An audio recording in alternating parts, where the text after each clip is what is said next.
Hi students, today we will learn lesson number 26. Lesson name Institutional Representation of Democracy. This lesson I will divide into two parts, part A and part B. Part A today we will learn and the part B we will learn in the next session. Today I will teach you the main topics: Universal Adult Franchise, Franchise in India, elections, in that direct elections and indirect elections, elections in India, in that constituency, types of elections, conducting the elections, election campaigns and election procedure in India we will learn today. The rest of remaining topics we will learn the next session. As you know, modern democracy is representative democracy. Most countries are big in size and due to the huge population, it is not possible for people to assemble at one place. Therefore, representative institutions have originated. The government works through these institutions. We will learn about a universal adult franchise. Democracy is meaningful when all the citizens participate in its elections. Franchise or suffrage means the right to vote in elections. Citizens who have attained the age of voting are given the right to vote. In universal adult franchise, the right to vote is universally given to all the adult citizens without any discrimination based on religion, caste, sex, property, educational qualifications, etc. Franchise in India. The voting age in India is 18 years. There is universal adult franchise. All Indian citizens who are 18 years and above can vote irrespective of their gender, social and economic status, educational background, etc. No one can stop them from casting their votes on the grounds of race, gender, caste, religion, language or mandatory position. Mandatory means relating to money. So what do you mean by elections? Election is a process through which members of a democratic society vote for their favorite candidates for election to a post. Elections manifest the will of the people who cast their votes. That is why elections are very important in a democracy. Elections are of two types: direct elections and indirect elections.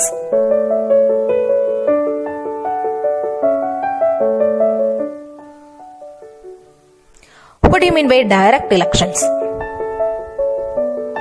In direct elections, people directly vote to choose their representatives. They are given the ballot papers or electronic voting equipment to cast their votes.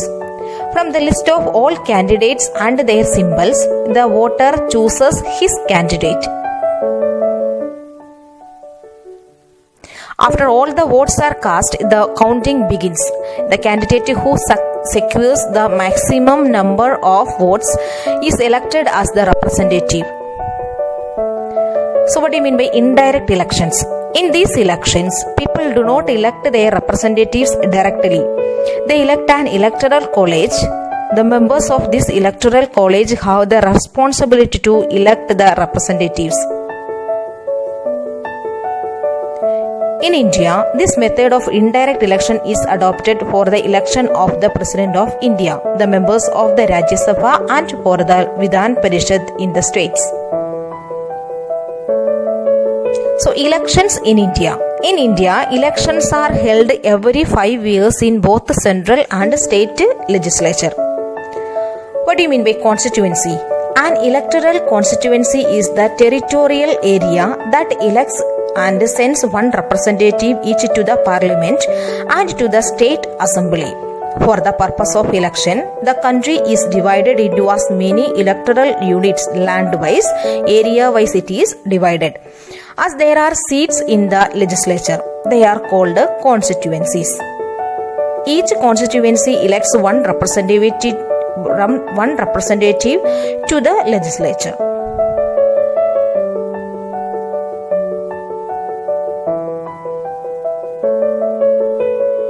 Now we will learn about the types of elections.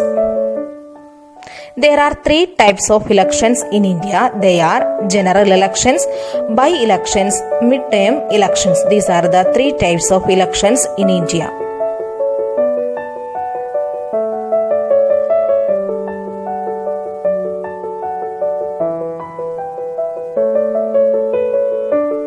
First, we learn about the general elections. These are conducted all over the country or state around the same time. The country-wide elections are called Parliament or Lok Sabha elections. Country-wide elections are called Parliament or Lok Sabha elections. The state-wide elections are called Assembly or Vidhan Sabha elections. State-wide elections are called Assembly or Vidhan Sabha elections. Country-wide elections are called Parliament or Lok Sabha elections. State-wide elections are called Assembly or Vidhan Sabha elections. Both these elections are held every 5 years. Now we will learn about the by-elections. These are held if a member of parliament or state legislature dies or resigns before completing the term. The person elected in the by-election serves only the remaining period in the term left by the previous member. So the next one, mid-term elections. What do you mean by mid-term elections?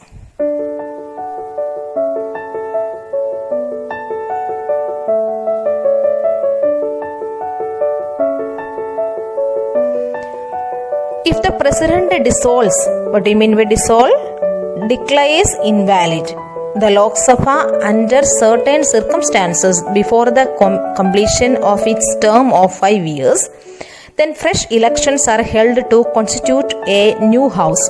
It is referred to as mid-term elections. But actually they are similar to general elections.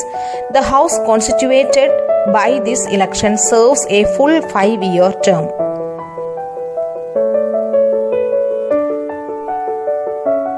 Now we learn conducting the elections. The Election Commission of India is responsible for conducting free and fair elections in India. It is an independent body headed by the Chief Election Commissioner, who is appointed by the President. His term comprises various state election commissioners. His team comprises various state election commissioners and election commissioners who are responsible for elections in their respective states.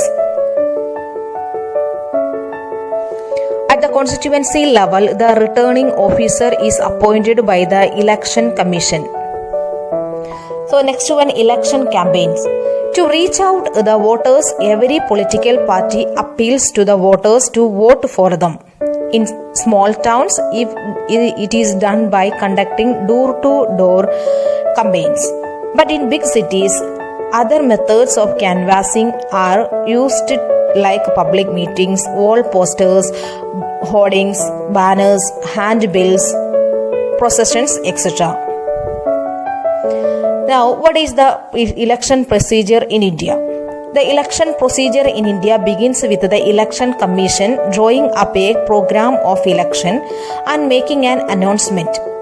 The President of India issues a notification and calls upon the people to elect their representatives to constitute a new parliament or Lok Sabha. Similarly, the governors issue a notification to elect the legislative assemblies or Vidhan Sabhas in respective states.